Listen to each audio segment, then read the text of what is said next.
The smell of the processing bay was the first thing Yara Ose noticed when she woke up.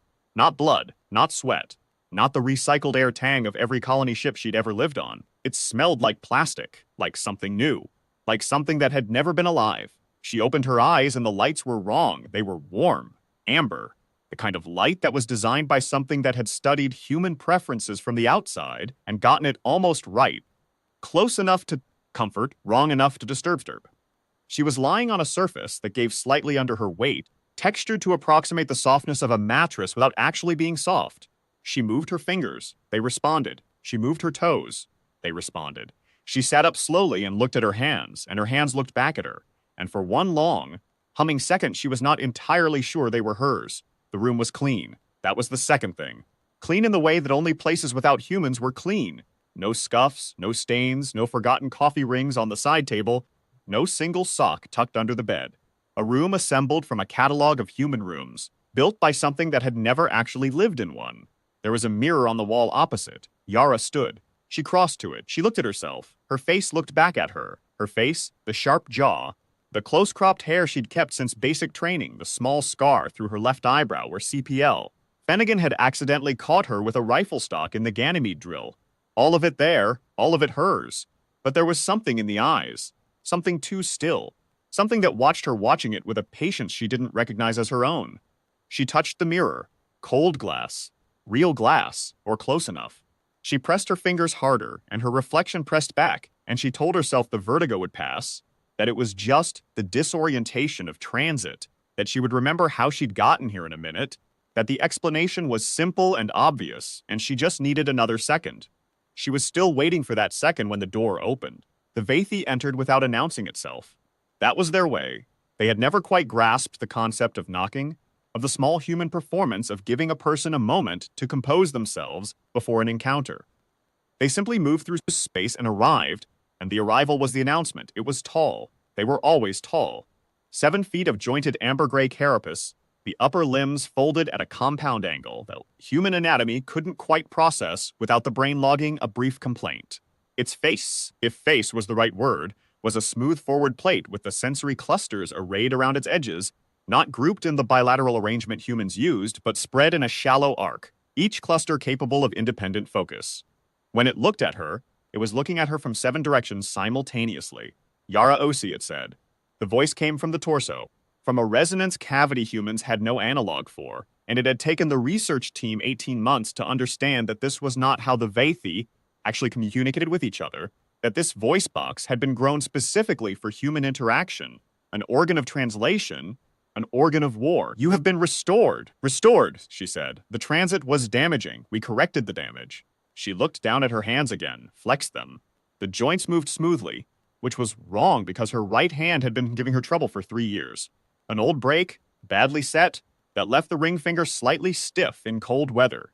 She straightened all 5 fingers fully, and they straightened fully, no resistance, no ghost H. What did you correct? She asked. The Vathi regarded her from its 7 angles, everything that required correction. That was how it started.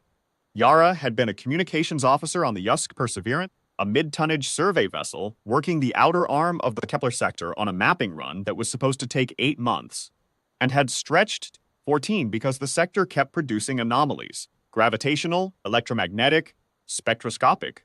There was something wrong with the geometry of space out here, something that the instruments kept flagging as impossible, and then confirming as real, and the science team had gone from excited to obsessed to quietly frightened in the progression that Yara had come to recognize as the reliable, emotional arc of first contact situations, except they hadn't officially made first contact. They'd just found the ruins. A dead station orbiting a cold red star, structures that were clearly artificial, clearly abandoned, clearly built at a scale that made human architecture look like children's blocks. The science team had spent 3 weeks mapping the exterior before anyone proposed going inside, and by then command had been notified, and a full contact protocol team was 40 days out, and the captain had said explicitly, firmly on the record, we wait. They had waited exactly 6 days before Dr. Cassiani had led a team of 4 through an access point on the station's lower tier, citing the irresistible pull of scientific necessity. Yara had been on communications duty. She'd been the one to relay their progress reports every 4 hours, and she'd been the one to relay the silence when the reports stopped, and she'd been the one to log it. when the Perseverance's long-range sensors detected a ship of unknown configuration emerging from the station's upper tier at a speed that made the numbers in her readout look like a data error. It wasn't a data error. The Vathi had found them before humanity found the Vathi, which meant the Vathi had been watching humans approach for longer than humanity knew, which meant the abandoned station wasn't abandoned. It was a doorbell. The contact protocol team arrived to find the Perseverance drifting, crew in induced stasis, a message on loop in 17 human languages inviting them to negotiate. We do not wish war. The Vathi ambassador had told the assembled representatives of humanity's 7 governing bodies, 11 months later, in the neutral space of Titan Station's observation ring, with the full weight of a civilization 17,000 years older than the wheel, pressing through every syllable. We wish to understand you. We wish to know what you are. You are a remarkable species. You are brief and loud, and you feel everything very intensely. We find this fascinating. The fascination had a price. They wanted subjects, not prisoners. They were precise about the distinction, in the way that something very large is precise when it wants something from something very small, not experiments, subjects, participants in an ongoing study of human behavioral and physiological response to a curated range of stimuli. They would be maintained. They would be safe. They would be returned. Most of them had been volunteers, or what passed for volunteers into civilization, standing in the shadow of a species that could fold the geometry of space and had, in the words of the Vathi ambassador, managed the transition of 17 other sentient populations through their developmental period without significant loss of population integrity. The implication was not subtle. Yara had not volunteered. She had been on the Perseverance when it was boarded, 3 months after the first contact, as part of what the Vathi had described as a preliminary selection process. The crew had been processed, cataloged, and divided. Those with what the Vathi called high integration potential had been transferred. The others had been returned to the Perseverance with gaps in their memories and a lingering smell of plastic that they couldn't account for. Yara was high integration potential. She had been in transit for what she was told was 6 weeks. She did not remember 6 weeks. She remembered sitting at her station on the Perseverance, and then she remembered the amber light and the mirror and the Vathi in the doorway, and the time between those 2 memories was a white space with no edges and no contents. "Where are the others?" she asked. "The other subjects from the Perseverances." "In their own restoration suites," the Vathi said. "I want to see them. In time. I want to see them now." It regarded her with its 7 angles of attention. "That is not how this proceeds," it said. And there was no cruelty in it, no malice, nothing so human as enjoyment of power. Just information.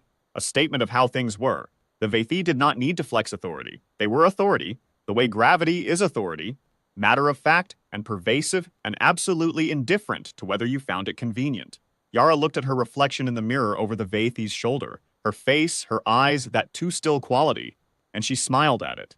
Not because she was happy, because she had read, somewhere a long time ago, that smiling when you were afraid tricked the brain into producing different chemicals.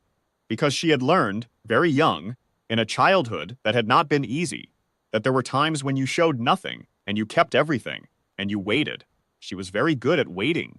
The facility, she learned its layout over the first 2 weeks. By the simple method of walking every corridor she was allowed to walk, and memorizing what she found was enormous, not by Vathi standards, probably.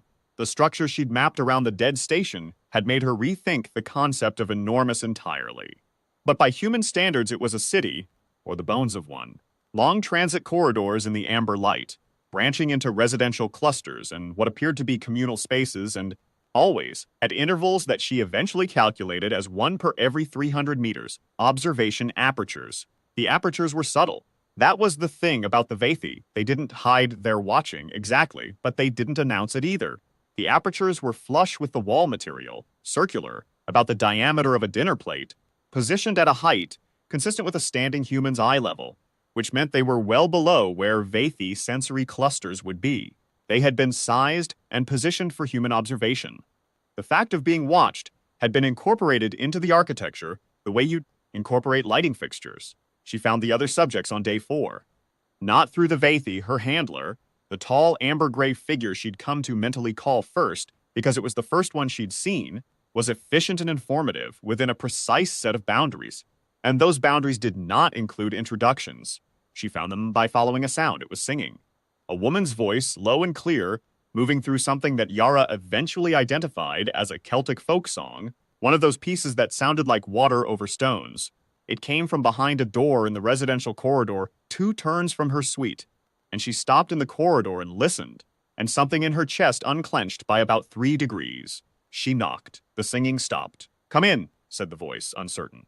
The woman on the other side of the door was sitting cross-legged on her bunk, maybe 40 years old, with the kind of outdoor weathered complexion that came from working in environments that required environmental suits, and short gray-streaked hair, and absolutely ferocious dark eyes that assessed Yara in about half a second. She looked at Yara the way people look when they're deciding whether to trust someone, and then she seemed to decide. "Sit down," she said. "I'm Ingrid Halverson. I was on the science team of the Vespera. Yara Ose. Comms Perseverance. How long have you been here? 2 weeks. You? 3 months." Yara sat. "Tell me everything." Ingrid told her everything, and over the next 6 days as Yara met the others, Tomas, who had been an engineer on a mining platform in the belt, and had been collected from the site of a Vaethi observation post that humanity hadn't known was there, Dae Jung, who had been a xenobiologist doing exactly the kind of work that had apparently drawn Vaethi attention before the formal contact was established, Priya and Yusuf, who had been passengers on a colony transport that had been very briefly and very politely intercepted, somewhere near the Europa relay. The picture assembled itself in her mind with the horrible clarity of something you understood before you finished. Understanding it, they were subjects, not of experiments. Ingrid was precise about this too, in the way of a scientist who had thought about it very carefully, not of anything designed to harm or modify or alter. The Vaethi were studying them in the way you studied something precious and rare and not yet understood. They were being kept. They were being maintained. They were being kept in excellent condition, their physical needs met with a thoroughness that bordered on obsessive, their psychological needs evaluated and addressed with the same distant, careful attention that a conservator might give to a significant artifact. That was the problem. That was the thing that Ingrid had arrived at in 3 months of thinking and couldn't let go of. They weren't being harmed, and they weren't being respected, and those 2 facts lived side by side like fault lines waiting to slip. They were objects of study. They were interesting. They were high integration potential, which Ingrid had come to understand meant approximately, more like us than we expected, will survive the program better than the mean. They're not malicious, Ingrid said on the evening of the 6th day. They were in Tomas's suite, the 6 of them, because it was the largest, and because there was an aperture in the far corner that Tomas had taped a piece of paper over. Not because it would fool anyone, but because the gesture had made him feel better, and they'd all decided that feeling better had value. I've been watching them for 3 months, and they're not malicious. They're not even indifferent, exactly. They're interested, but they're interested the way you're interested in a species you're cataloging. Not the way you're interested in an equal. There's a word for that, Yusuf said. He was quiet, usually, and when he spoke, people listened. The assumption that interest is a substitute for regard. That because they find us fascinating, they've earned the right to keep us. Nobody said anything for a moment. "What I want to know," Yara said, "is what happens at the end." They said we'd be returned. What does that mean? Returned how? When? Returned as what? Ingrid's expression did something complicated. "I asked first about that," she said, using the name Yara had given the handler, and which had apparently spread through the group organically, because first always seemed to be the first one there. And it said, "When you have completed integration, you will be returned to your population." And then I asked what integration meant, and it said, "You will understand your place in the whole." "That's not an answer," Priya said. "No." Ingrid agreed, "It's not." The first test of integration happened on day 22. Yara was walking the main corridor at the hour she'd come to think of as morning. The facility cycled through a light schedule that approximated a 24-hour day imperfectly, the amber color temperature shifting slightly warmer in the low cycles, slightly cooler in the high ones. When the floor section beneath her feet emitted a short vibration, and the walls of the corridor on either side shifted inward by approximately 40 centimeters, narrowing the passage, she stopped, looked at the walls, looked at the narrowed space, looked at the aperture in the ceiling, which was new, or at least newly obvious. She kept walking. The corridor widened again after 10 meters. A door she hadn't seen before opened in the left wall, and First was standing in the doorway. "You were not distressed," First said. "I was distressed," Yaros said. "I just didn't show it." There was a pause while First processed this. The Vaethi processing pauses were distinctive.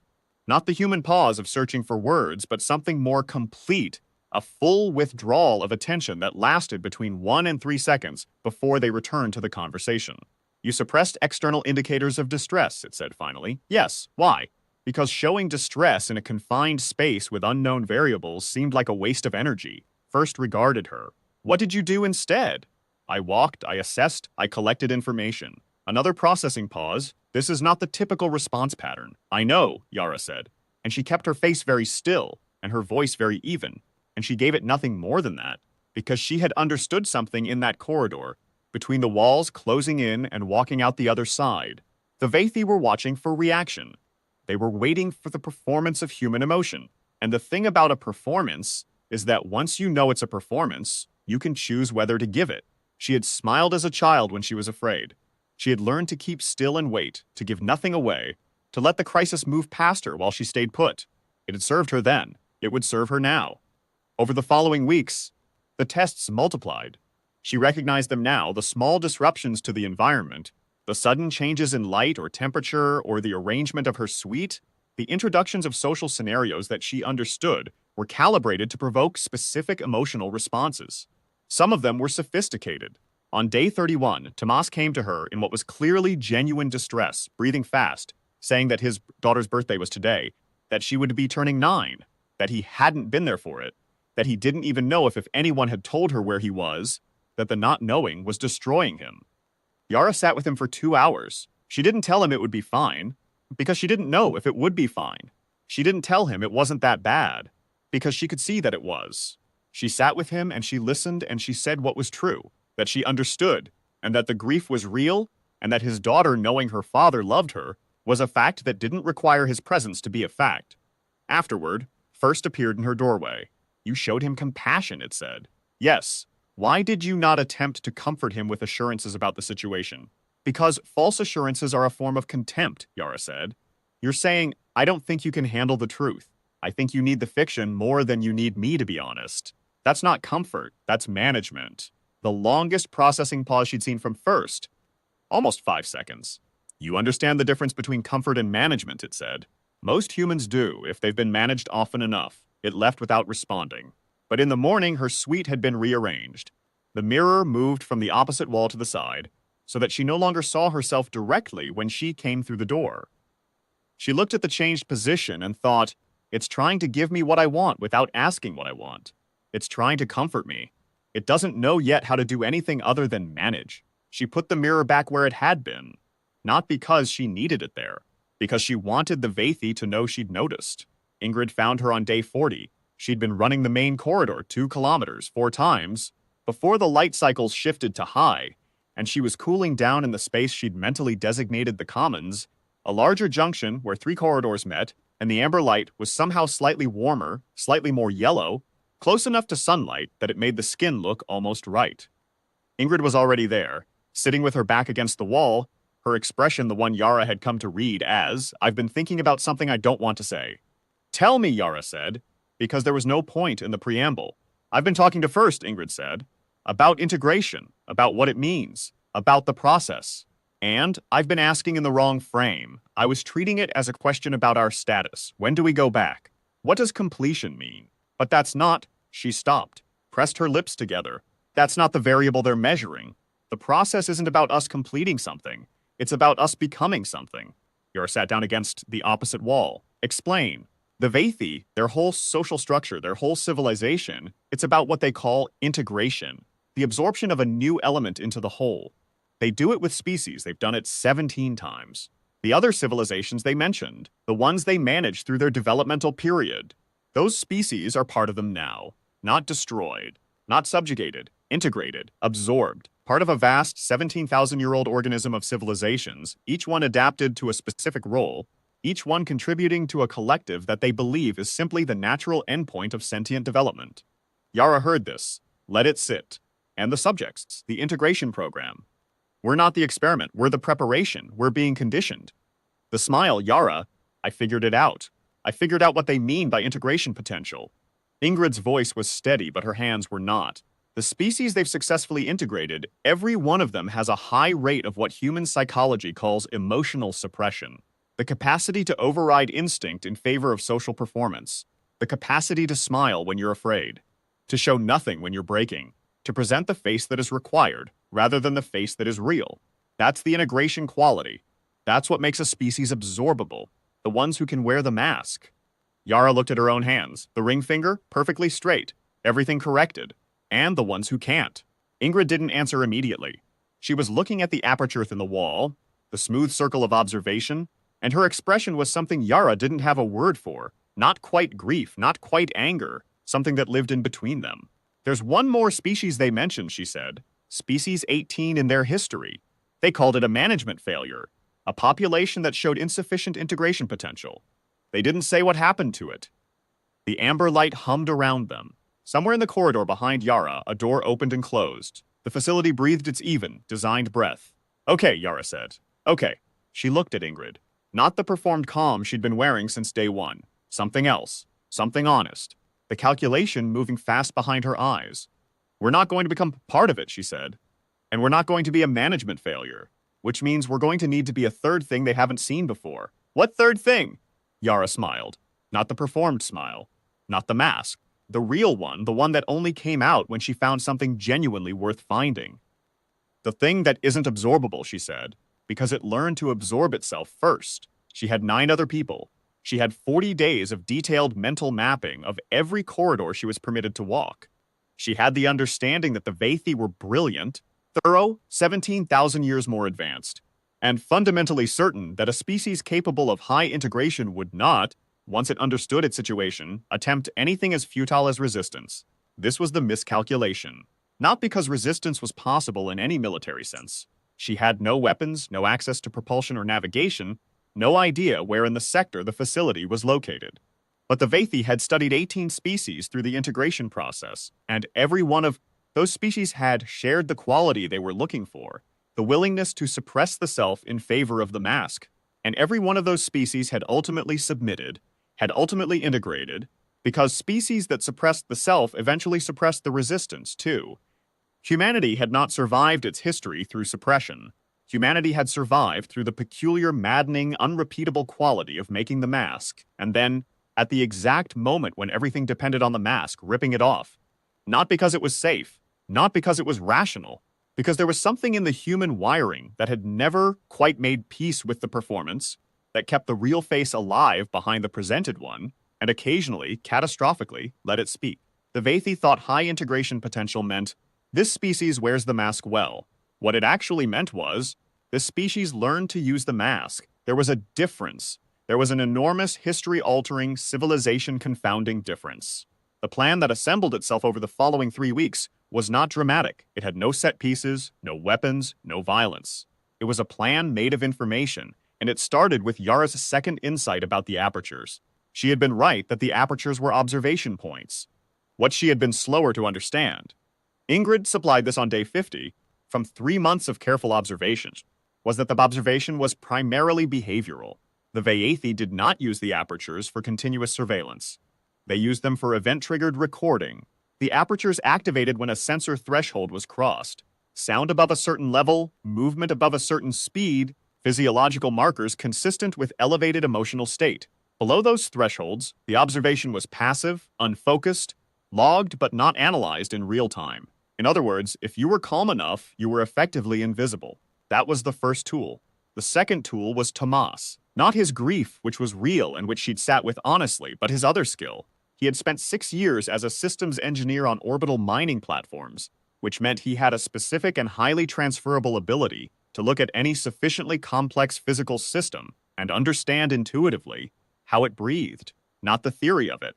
The actual breathing, the cycling of inputs and outputs, the load-bearing, the weak points, the places where the system had to trust itself. He'd been walking the maintenance corridors, the ones that the Vathi used, not the residential corridors of the subject population. Tomas had discovered on day 38 that a section of wall panel in his suite was not fully seated, and behind it was a secondary passage of approximately half a meter width that connected to the maintenance infrastructure of the facility. He'd gone in 3 times, moving very slowly, staying very calm, letting the aperture sensors rest. He'd mapped approximately 60 meters of it. There's a communications node, he told Yara on day 53, about 40 meters in from my suite. I don't know Vathi systems. Nobody does, but I know what a relay looks like.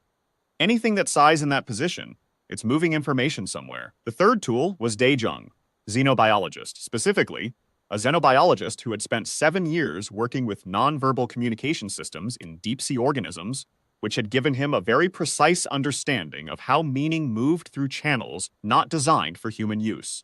He had spent 6 weeks talking to First, specifically to First, and he had been doing something that Yara had recognized and approved of without commenting on. He had been teaching it. Not teaching it anything useful, not language, not science. Teaching it human small things. The way humans indicated uncertainty. The pause before a difficult admission. The slight shift in vocal tone between what you were saying and what you meant. He had been holding up a mirror, very gently, and saying, "Look how much of our communication is texture, not content. Look how much we say with what we don't say." First had been fascinated, of course it had. High integration potential. The Vaithi had selected for subjects who were good at the mask, and here was a human patiently showing it the grammar of the mask, inviting it to study the mechanism up close. "Does it trust you?"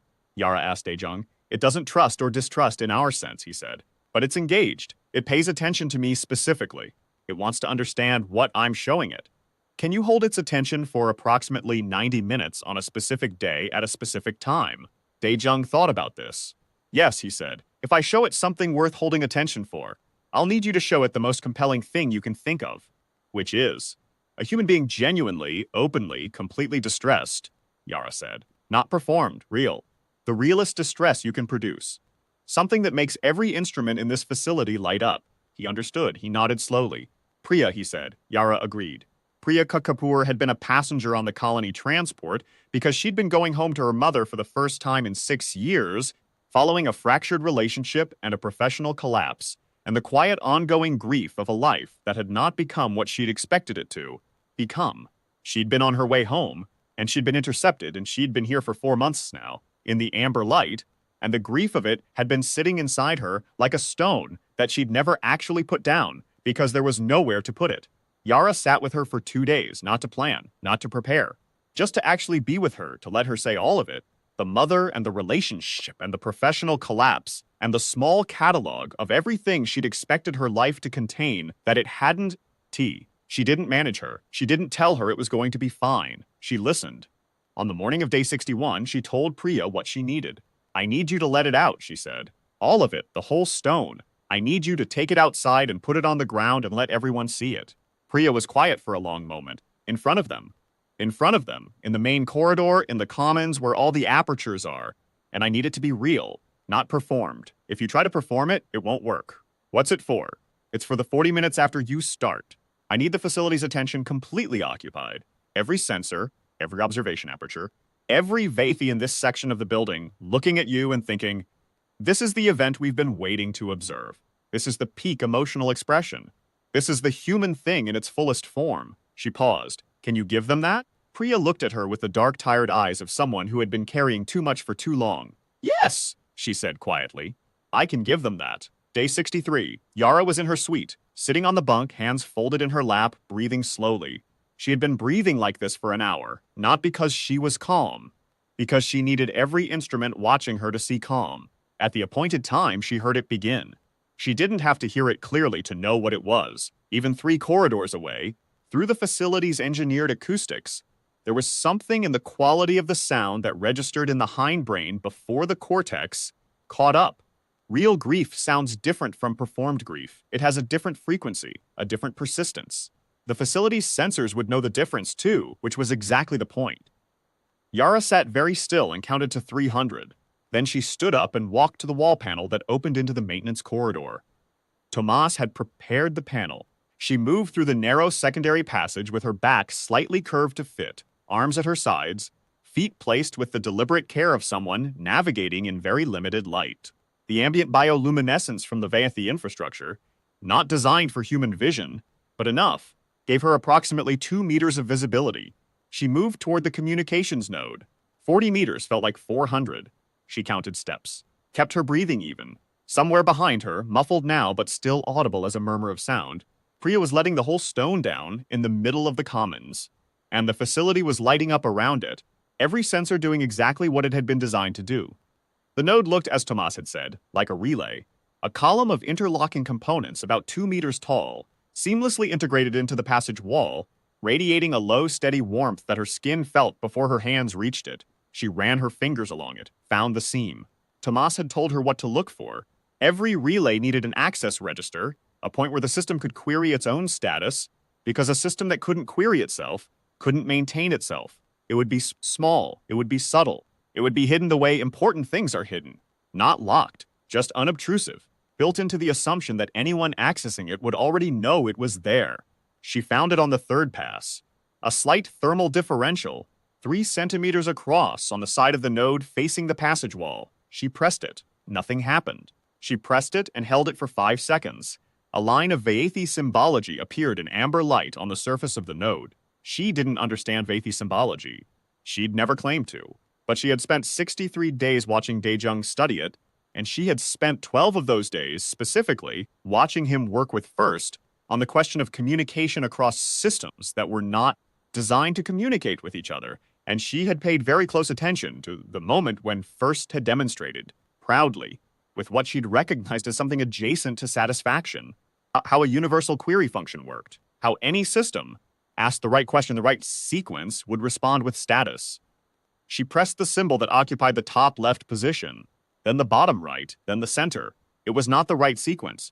She pressed top left, center, bottom right. The node hummed. The line of symbology shifted. She pressed top right, bottom left, center.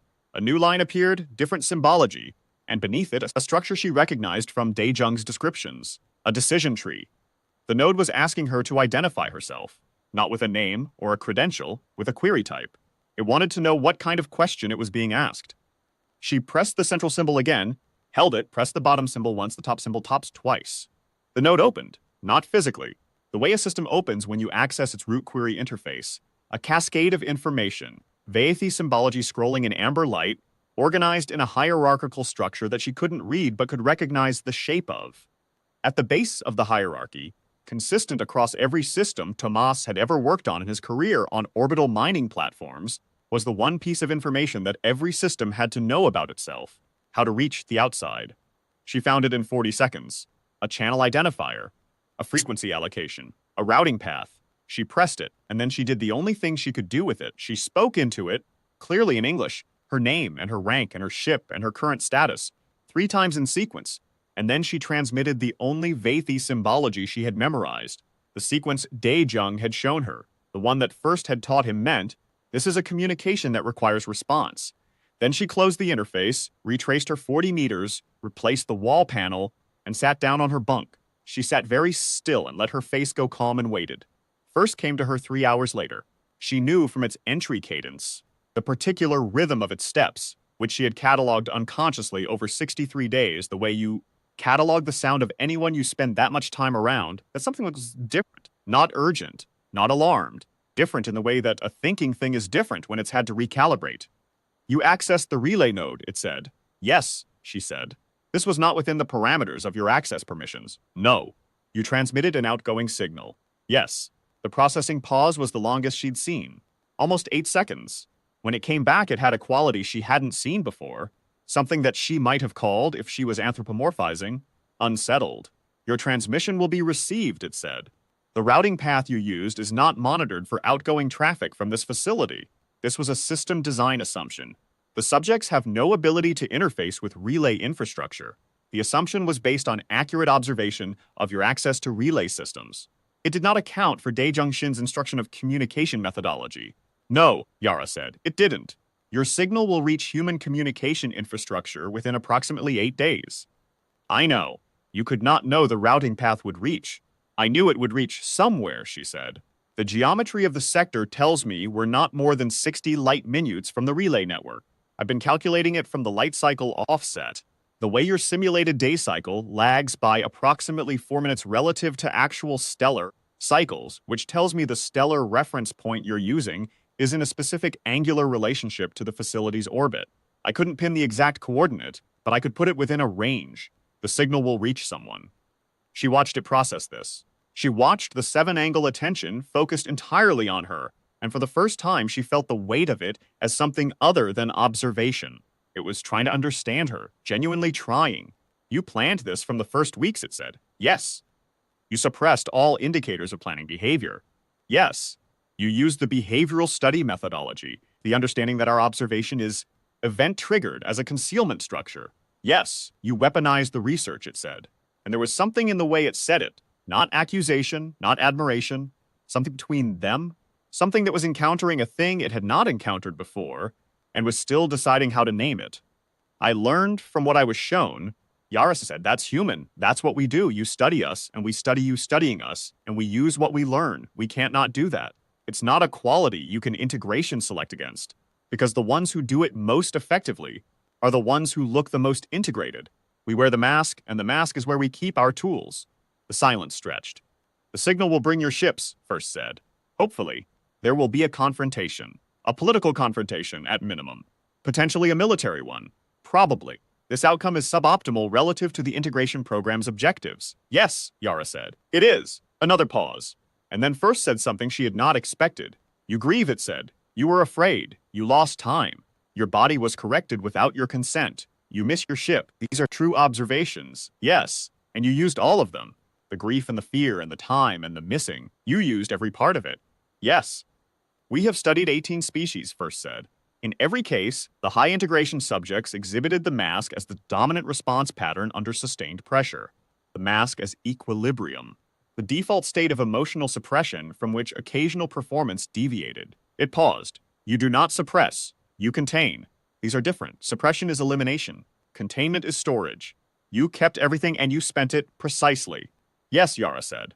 Very quietly. We selected incorrectly, it said. High integration potential, we measured the mask. We did not measure what was behind the mask. No, she said, you didn't. The ships came on day 71. Not in response to her signal, not yet. That was still 24 days away. But because the USC's Perseverance's science team's report on the relay node topology had been received by the contact protocol team, and 6 weeks of analysis had narrowed the facility's probable location to a zone of space 40 light minutes from the Kepler sector relay, humanity had been looking. It had been looking since the first collected subjects had returned with gaps in their memories and the smell of plastic. She heard it from First. It came to her before the light cycles shifted, before the simulated morning, which told her something had changed in the facility. Your governments have sent vessels, it said. Armed vessels. 14. They are at the perimeter of this system. I see, she said. There will be a negotiation. We are prepared for this. The integration program has precedent for political management at this stage. What stage is this? The stage at which a newly contacted species attempts to recover its subjects by force and is reminded of the structural reality of the relationship, the flatness of it, the absolute matter-of-fact certainty, not cruelty, something worse than cruelty, the confidence of something that has done this before. It is not a comfortable stage, but it is predictable. The vessels will demonstrate insufficient capability to engage this facility. There will be a period of negotiated accommodation. The integration program will continue. This has occurred in 7 of 17 integration processes. Yara looked at her hands. The perfect, corrected hands. The ring finger that no longer remembered its break. She thought about what Ingrid had said. The species that showed insufficient integration potential. Management failure. She thought about 17 other species, each one absorbed, each one integrated, each one now part of the vast collective consciousness of a civilization that had decided, 17,000 years ago, that absorbing things was the natural endpoint of development. 17 species. 17 examples of the mask becoming real over time, the suppression becoming genuine, the contained self eventually running out of container. She thought about Priya crying in the corridor, and the stone she'd put down, and the way putting it down had been real and necessary and had cost her something, and had also been, simultaneously, a tool. She thought about the day her mother had sat her down, age 7, in a small apartment in Accra, and said, Yara, people will try to make you small, and you will smile at them, and while you are smiling, you will be deciding exactly what to do about it. She stood up. I want to be in the negotiation room, she said. The room where your people talk to mine. First regarded her. That is not the protocol. I know. I'm asking anyway. The pause, the long recalibrating pause, and then something she had never seen a Vathi do. It tilted its sensory array, not a human gesture, not an analog to any human gesture, but something that communicated clearly as consideration in a way that didn't require translation. It was thinking about it, actually thinking about whether to give her something she'd asked for, not because the rules permitted it, but because it was considering who she was. You will observe, it said. You will not speak unless spoken to. I'll observe, she said. The negotiation room was at the facility's core. She'd never been to the core. The corridors here were wider, the amber light different. Not warmer or cooler, but more present, more concentrated. Like the light was paying attention.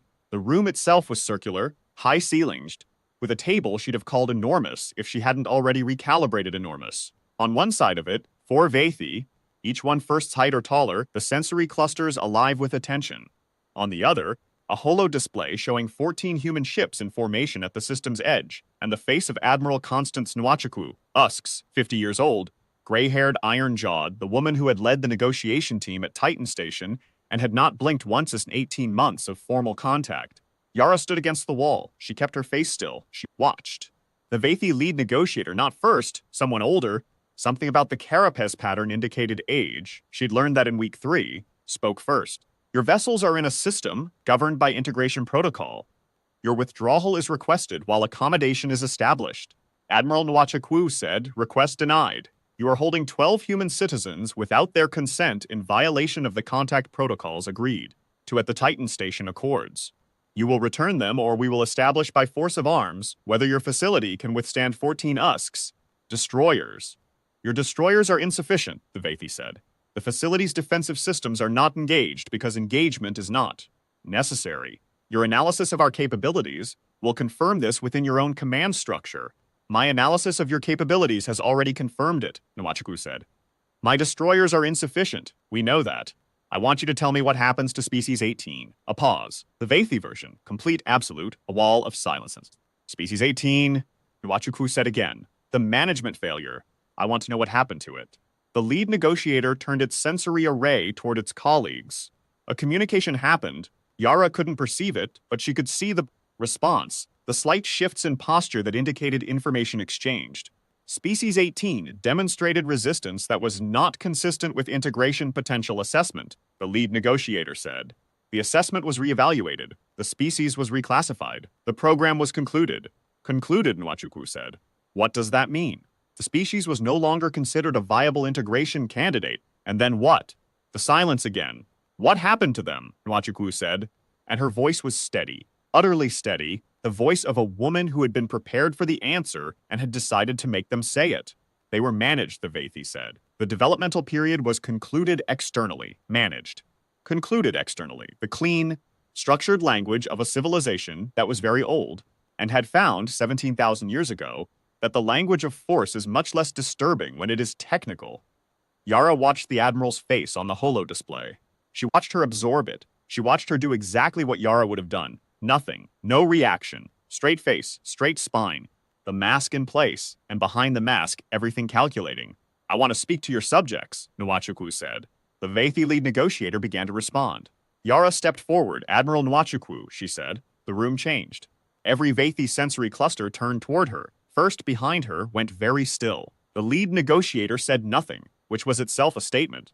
Nwachukwu found her on the display. Her eyes went there and stayed. Who are you? Lieutenant Commander Yara Ose, Usk's Perseverance.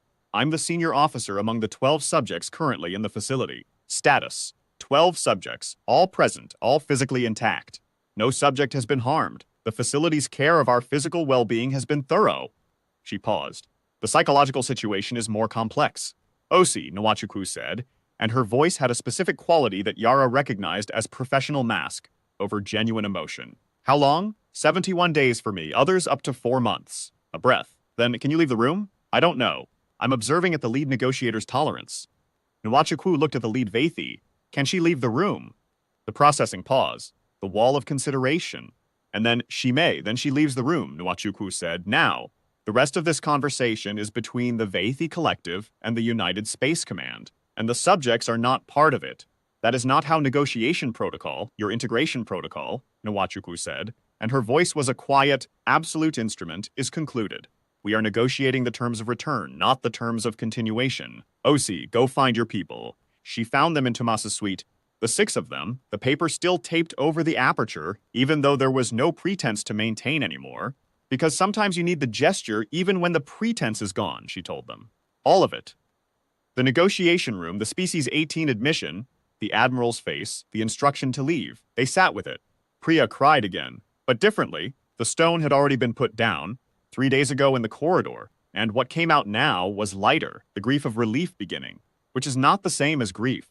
Tomas put his head in his hands and then lifted it, and said his daughter would be 9.5 by now, and they'd have to recalculate what 9.5 looked like, and he was crying too, but smiling through it, the real smile, the one that lived behind the mask. Ingrid sat very straight and said nothing for a long time, and then said, they'll change the protocol, you know. After this, they'll revise the integration selection criteria to exclude the mass quality. The next species they contact, they'll look for something else. Maybe, Yara said, or maybe they'll figure out that the max quality and what's behind it aren't separable, that you can't have one without the other, that the capacity for containment is the capacity for everything else. Do you think they'll leave us alone? Daejung asked. Truly alone. No more integration programs. No more collection. No, Yara said. I don't think they will. I think they're genuinely curious and genuinely convinced they're doing a constructive thing. And I think they're going to find us much harder to manage than they expected. And I think that's going to be an ongoing project for both of us. She paused. But I think we just demonstrated something. Not that we can beat them. We can't, not in any physical sense. And anyone who tells you different is performing for you. But we demonstrated that we can't be absorbed. That the thing they want from us is exactly the thing that makes us indigestible. You can't integrate something that uses its own integration as a tool. The amber light was warm around them. The aperture under the paper had stopped recording. First had done that, had come to her on the way to Tomas's suite and told her, in its precise and careful voice, that observation would be suspended for the duration of the negotiation process. She'd looked at it and thought, it's giving us privacy. It doesn't know what to do with what it found, and it's giving us the space to be ourselves. It's learned something about the difference between study and regard. Maybe. Maybe that was optimistic. Maybe she was seeing pattern in what was just procedure. But she'd been reading first for 71 days, and she thought she was right. The negotiation lasted 6 more days. She wasn't in the room for any of it, which was correct and which she accepted. Her job had been specific. Get the signal out, get someone's attention, be in the room long enough to say what needed saying. The rest was Admiral Nwachukwu's work, and Constance Nwachukwu had not become an admiral in the US by being bad at her work. The terms, immediate return of all subjects, full disclosure of the integration program to all species currently integrated, though the Vaethi pointed out with precision that the integrated species would not understand this disclosure in terms comprehensible to their previous identities, which was itself the disclosure. A formal treaty framework governing future contact, establishing that human consent was a hard requirement for any program of study, not as a concession to human demands, but as the first principle of any future relationship. Nwachukwu had insisted on this framing. She'd said, we're not asking you to accommodate us. We're asking you to acknowledge what kind of civilization you want to be. A civilization that absorbs or a civilization that meets. Those are different. The Vaethi Collective had taken 48 hours to deliberate on this, which was, Ingrid told her with the calm of someone who studied these things, almost certainly the fastest deliberation in the 17,000-year history of Vaethi civilization. Something had moved. Yara was sitting in the commons, the junction, the almost yellow light, when first came to find her one last time. The terms are agreed, it said. You will depart within 2 of your rotational cycles. Thank you, she said. You changed the outcome of the program, it said. All previous integration programs concluded within the parameters of the assessed model. Your program did not. I know. I want to understand why. Not a demand. Not an examination trigger. Something else, the specific quality of a question that comes from genuine desire to know, rather than professional obligation to know. She could feel the difference. Because you selected for the mask, she said. And the mask is where humans keep the parts of themselves that matter most. The things we can't afford to show. The anger and the grief and the love and the stubbornness and the absolute refusal to stop being ourselves. Just because the situation makes it inconvenient. We learned to wear the mask in conditions that would have destroyed us without it. And then we kept wearing it, and we kept being ourselves underneath it. And eventually the underneath got so full that we had to do something with it. She paused. You can't integrate something that uses containment as preparation. We weren't suppressed, we were compressed. And compressed things, when they have a direction, she didn't finish the sentence. She didn't need to. First was quiet for a long time. Its sensory clusters were focused in that particular convergent way. Not observation, not analysis. Attention. The real kind. There is no analog in our experience, it said finally.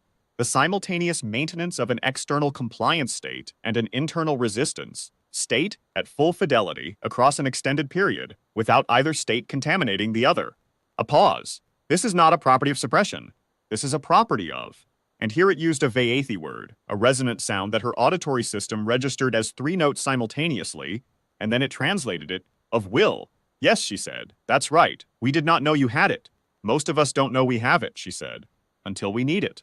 First did the thing with its sensory array. The tilt that she'd learned meant consideration, the thing it had never done in the first 60 days, and had started doing in the last 11. It was a gesture it had learned from watching her. She was fairly sure it didn't know that. Yara Ose, it said. Yes, the integration program, as it was conceived, is ended. What was designed to follow it, the absorption, the managed transition into the collective, will not occur for your species. I know. I want to tell you something, as an individual. The processing pause, the longest one, almost 10 seconds. The 17 integrated species are not diminished. I want you to have an accurate understanding of this. They are different. They are less individually distinct than they were, but they are not diminished. The collective they form is, by any measure that we can apply, enriched by their presence. She considered this, considered whether to challenge it, decided to give it what it deserved, honest engagement. I believe you believe that, she said. And I think you're right that they're not diminished by the standard of what they became, but they lost the choice of what they could have become. That's not a small thing. That's everything. The 10-second pause again. Yes, said First. I think I understand that now. The shuttle that took them to the destroyer Konstantinova was standard issue USKs, scratched and slightly scuffed, smelling of recycled air and machine oil and the specific human residue of a ship that had been lived in by people who hadn't had time to clean it properly. Yara stepped onto it, and the smell hit her, and she had to stop and just stand there for a second with her. Eyes closed, someone put a hand on her shoulder. Tomas. She opened her eyes, and he was grinning. The full, unguarded grin of a man who had his daughter's face in his mind and was going home to put the stone down properly. She covered his hand with hers and squeezed. Behind them, the facility receded. Through the shuttle's viewport, it was enormous, amber-lit from within, drifting against the dark. She looked at it for a long time, not with hatred, not with relief, exactly. With the complicated attention she gave to things that had changed her, things she'd had to survive and had survived, things she'd carry in some form for the rest of her career. Ingrid sat down next to her. What are you thinking? I'm thinking about the other 17 species, Yara said. Whether there's anything we can do about them. Eventually. That's a project for civilizations, not individuals. I know, she paused. But someone has to start it. Ingrid was quiet for a moment, then, do you think they'll change the Vaethi? Do you think what happened here actually moved something in a civilization that is 17,000 years old and has absorbed 17 species without any of them giving it cause to reconsider? Yara thought about First's sensory array tilt, about the gesture it had learned from watching her, used without knowing it was learned, used because it had become part of how it processed things, about the 10-second pause at the word choice, about the deliberation that had moved faster than anything in 17,000 years of history. Yes, she said, I think something moved. Maybe not enough. Maybe not in the right direction. But something. You can't know that. No. But I can lean into it. The shuttle docked. The bay doors sealed. Somewhere ahead, Admiral Nwachukwu was waiting to formally receive them, to shake hands and say the official things, to begin the long process of debriefing and treaty implementation, and the slow institutional work of making sure this never happened again in exactly this way, even while knowing that something else would happen, something new, because the universe was not finished introducing humanity to things it hadn't prepared for. Yara stepped into the light of the Konstantinova's bay. Human light, warm white, slightly too bright, flickering faintly at the edges because the unit needed replacing, and nobody had replaced it yet. The smell of humanity, the glorious, specific, irreproducible smell of people living in small spaces and being difficult about it. She took a breath. She reached up and touched the scar through her left eyebrow. Still there, still hers. The corrected hands, the perfect ring finger, those were there too. She'd carry them. But she'd also carry the scar, and the scar was older, and the scar was what she recognized. Constance Nwachukwu was across the bay, gray-haired and iron-spined, waiting. She met Yara's eyes across the distance. No words yet, just the look, the long, steady, measuring look of one person who had been in difficult places recognizing another. Yara crossed the bay to her, held out her hand. They shook. Yara Ose, the Admiral said. I read your signal 4 times before I believed it. The routing was improvised, Yara said. The routing was extraordinary. Nwachuku held her gaze. I want a full debrief. Everything. All of it. Yes, Admiral. And then I want you to write the methodology into the contact protocol. Every piece of it, not as an anomaly, as doctrine. She paused. Because they're going to try again. Not the same way. But they're going to try again, and humanity needs to know what you just demonstrated. What did I demonstrate? Yara asked. Not false modesty. Genuine request for the outside view, for the perspective of someone who'd watched it from a distance and seen the shape of it. Nwachuku considered. That the quality they selected for, she said slowly, was the quality they couldn't survive encountering fully. That everything they thought they were getting was a sheath for the thing they couldn't process. That we are not a species to be studied from a safe distance, she paused. We tend to ruin safe distances. Yara thought about the mirror in her suite, the amber light, the ring finger, the apertures in the walls, event-triggered, waiting for the performance of emotion. The fact that she had looked at the apertures and understood them and used them, and that the using had been the most human thing about the whole experience. Not the triumph, not the signal, not the treaty, but the specific quality of looking at the instrument of your containment and thinking, how do I use this? We do, she said. The bay lights flickered. Somewhere in the ship, a junior tech was ignoring the maintenance log. The recycled air smelled of people. Outside the hull, 14 destroyers held position at the edge of a system that humanity had not known existed 71 days ago and would never stop knowing about now. In the facility, amberlit, drifting, first was tilting its sensory array at a question it had never needed to ask before, and a 17,000-year-old civilization was moving, incrementally, one moment at a time, through the beginning of a reckoning. Yara smiled. The real one. She had work to do.